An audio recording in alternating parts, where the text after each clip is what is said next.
What's up guys, this is Chris here, and today we're going to be talking about a Beretta pistol. Today we're going to be going over the full review of the Beretta 92XI single action only. Now, the Beretta 92XI brings with it a lot of features that people have been asking Beretta to do for a long time on a firearm that is very iconic, very time tested, and used throughout not only the US but the world. The Beretta 92 is one of the most produced, most used, and most successful pistols in history.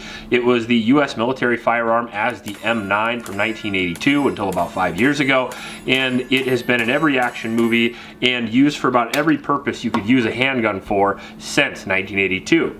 It is a double single action pistol traditionally with an interesting lockup very similar to the Walther P38. The single action only version, as the name suggests, is single action only, however, not double action. And because they did that, you get a more straight face trigger, and you also get a manual safety mounted on the frame, very similar to a 1911, hence the 92XI. Now it's interesting because people said finally that they've decided to do this, but they actually did this once before a very long time ago, which is why the Taurus models or the Taurus clones of the Beretta 92 also have a frame mounted safety, because the Taurus models that are made in Brazil were made on old Beretta tooling, I do believe. Now don't quote me on that, but I'm pretty sure that is the case. There are versions of the 92 with a manual safety on the frame, however, not many. Now, there's a few reasons why they did that, and there's a few reasons why they made those changes, and there's pros and cons to both. That being said, before we do that, I do want to mention my Patreon supporters. Thank you guys very much. It's because of you we have all this gear and cool stuff to review on the channel, and we really appreciate you for supporting our channel, because we try to give you the best information possible, whether the industry likes it or not. If you like that, just go down in the description below, click the link, and sign up for Patreon. We appreciate it. I also want to mention there's a link in that description to a local shelter in Ames, Iowa. It's the YSS. Those kids could really use your help, so please go down there and donate. Now real quick, I want to mention the specs of the 92XI. So first off, it has a 4.7 inch barrel. It has the traditional Beretta lockup, and it also has a weight of only 32 ounces, making it a really good do-it-all gun for pretty much everybody. 33 ounces, my bad. And that's because it has an aluminum frame and a steel slide. It's gonna be a little bit heavier than a polymer gun, but a little bit lighter than a steel gun, like a traditional 1911. It comes with two 18 round mags, but Beretta magazines are readily available pretty much anywhere you want. On top of that, the holster systems that work for the standard M9 will work for this as well. At least my Beretta M9A4 holster did work with the single action only. So as far as I'm aware, holsters work also. Now, the Beretta 92 is a very successful design. What I think is the most successful design of the original M9 or 92 is this version here. This is their most updated version, the M9A4. Now this is that standard double action trigger pull with the standard decocker or safety, depending on which one you get. This is the actual traditional position of it up here. So as you can see, what double action means is, well, the action is run by the trigger. So you cock the gun and fire the gun by pulling the trigger. And then, once the gun cycles once, you are in single action, and your trigger return and your single action shot is much easier and much lighter. Now, that is the first thing they did away with the single action only. As you can see here, it is cocked and locked only, like a 1911, and if the hammer is not cocked all the way to the rear, the trigger will not fire, just like my old Wilson Combat here. So, exact same action, exact same design, and it works pretty well. Now the reason why you would do that is because it gives it a light and crisp trigger pull, so you can carry the gun instead of on double action like people traditionally carry Berettas. They rack the round into the gun, and then they decock the pistol, put it back on fire, and they carry the pistol with a round in the chamber and a double action trigger, preventing you from any issues because it's very long, and on top of that it has to push back the hammer, so you are relatively safe, about as safe as you can get, carrying a firearm with no safety on with a double action pistol. So no matter what, if you pull that pistol out, it's gonna work. That's very nice. Now a single action pistol trades off on that a little bit. So what we have here is a nice light crisp trigger right out of the holster. If I draw the gun, I'm gonna get that light trigger pull, which means I'm not gonna go left, I'm not gonna go right. I'm probably gonna hit more likely than I would with a double action trigger because it's a light crisp trigger. Now the downside of that is you can't really carry it with a single action pistol with one in the tube without a manual safety, because it is a very light trigger pull and you can shoot yourself in the dick, and shooting yourself in the dick sucks. So how you actually carry it is just like a 1911. You rack a round in the chamber, and instead of decocking the pistol, you flip on the manual safety. That's really nice in my opinion, because it's been working for the 1911 a long time, and it should work for the Beretta theoretically. I said theoretically. Now on top of that, it adds a bunch of stuff that is a little more unique to the most recent modern Berettas, which are the straight angle of the grip here. You can see here it has a very 1911 grip angle on the back of the pistol, whereas this is the more traditional Beretta M9 grip. And it comes with these awesome G10 grips, which are some of the best grips you can get for 1911, unless you go lock grips, of course, which I'm a big fan of those. But it does come with a lot of texture, which I like. The gun itself comes in for around $950, so you expect quality parts, quality components, you expect it to be crisp, and it is for the most part. It has a very nice lockup. The gun works really well, and everything feels nice and tight in it. It comes with a fiber optic front sight, a blacked out rear, and it also comes with Beretta's optics mounting system, as you can see here, which is something that is only new in the last year or so. Langley Tactical did it first, and then Beretta came out with theirs, which is a little bit different, but it's their factory mount, as you can see here. Now, unlike a lot of guns, for example, the Glock or the M&P, which come in at much less money than this, by the way, they come with plates in the box. Not only one plate, but Glock and Smith come with a lot of plates. So if you have any kind of red dot at all, you can mount them right out of the box. The Beretta, for $950, does not come with that. This plate right here, you actually have to buy the pistol, you have to send Beretta your serial number, and they will send you one plate, at least so I hear. I've never actually been able to get one myself because they've always been out of stock, and I ended up outsourcing this from a different company for about $50, but it does fit in there all the same. But again, you don't get any plates out of the box, you only get one for free, I think, and even that is very difficult to get. It's kind of a shame, in my opinion. Now we do have a full Picatinny rail at the bottom, so you can add lights or whatever you want. The sights are super awesome on this pistol, so if you don't want to use a dot, you're super fine with the sights. I like that they added front slide serrations, but I would recommend if you do use those, I would come underneath, because if you do come over like a 1911 or a 2011 or a Glock or something like that, which is a method that I use that I don't see a lot of gun tubers using, so some of you guys have asked me about and are unfamiliar with. What I like to do is I like to load the magazine, come over the top, and rack the slide. And the reason for that is I just eliminate some time.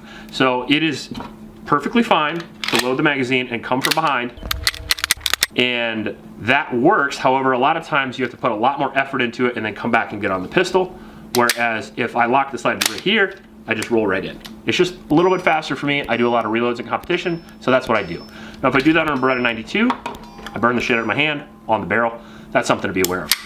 Also, I like that they have the high power cuts, which is cool, but one thing I've never liked on Berettas is the open top design, because even though people say you can't get stuff in there, I already have. I've never been to Fallujah. I just shoot in my backyard and I get shit in there. So it is certainly a weak point of the gun. Now, let's get into the reliability of the gun. The reliability was really good, actually. We shot, I think, 700 rounds through this, something like that. Although the majority, I have to admit, was shot by other people, which I'll get into here in a second. I actually only shot about 100 rounds of this myself, and then our team, including my wife, shot the rest. Yeah, this sucks. You can shoot it. I don't want to shoot this. And again, it didn't have any malfunctions with 115 grain and 147 grain. I don't know if we shot 124. I don't think we did. But we did shoot a couple different types of each 147 and 115. One of it was even subsonic, and it ran just fine.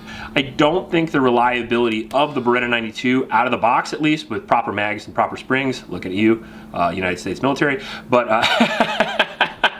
it is really an issue. It's a stupid reliable gun. It's been reliable a long time, and this new version is also extremely reliable. As long as you're not dumping shit in it, it's going to work really, really well. Now, as far as speed and accuracy goes, that's also exceptional. And the reason why is because it does have a little bit better trigger than the traditional Beretta M9, and it shoots all the same other than that. Very good recoil and pulse, easy to maintain accuracy, easy to maintain speed. And the trigger pull is really a blessing, as you can see here. Ooh, it feels good. It is a really good trigger, and for $950, you would expect that. So I'm gonna show you one more time, show you the reset.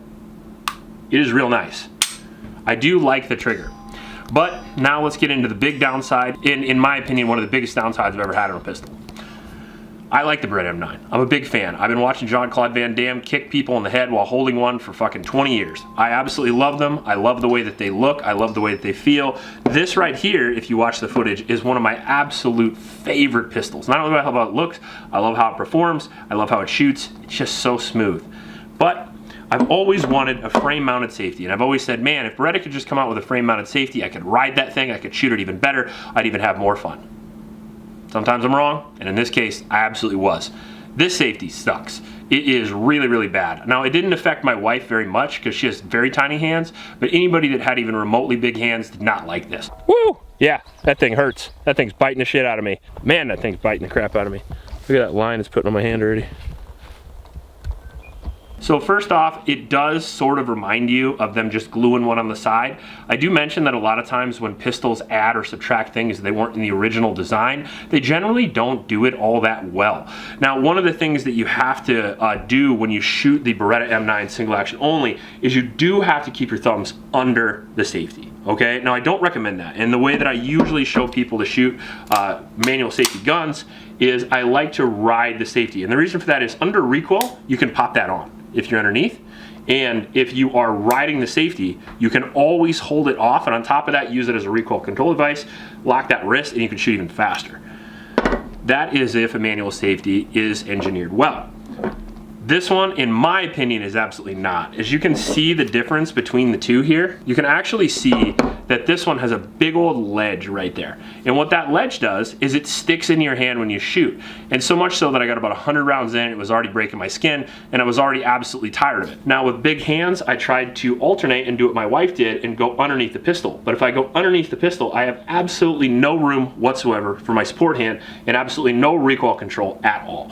Most of my recoil control comes from my left hand, and I wasn't able to squirrel it in there in any way whatsoever. Showing you the difference between that and my double action Beretta.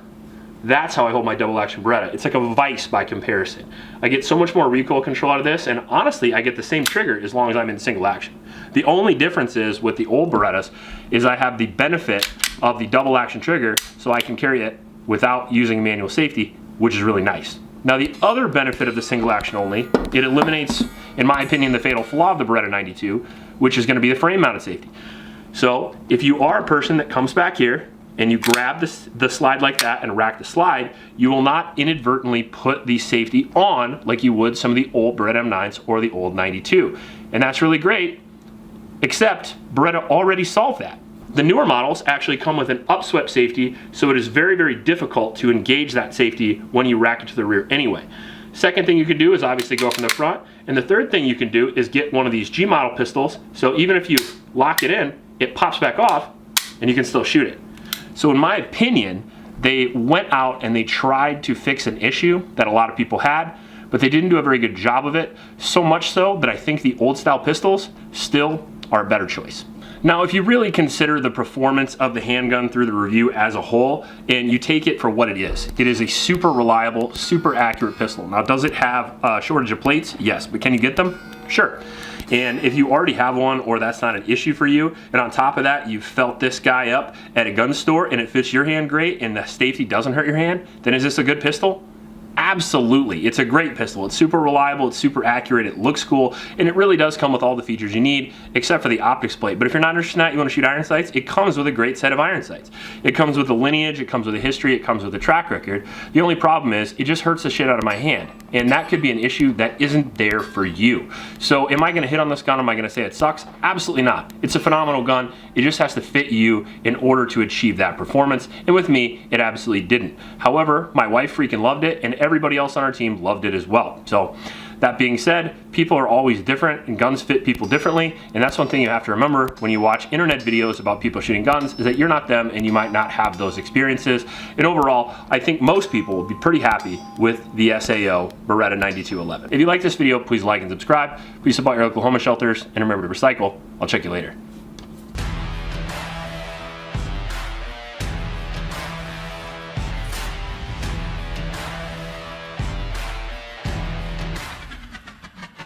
Whew, sorry, I drank too much coffee. I'm fucking jacked in. You are jacked fucking ready to go, talk 100 miles an hour. I've been waiting to film for 5 days, and I drank so much coffee before this that... You had all the words in your brain, now oh you my god, I've been just waiting. Yeah.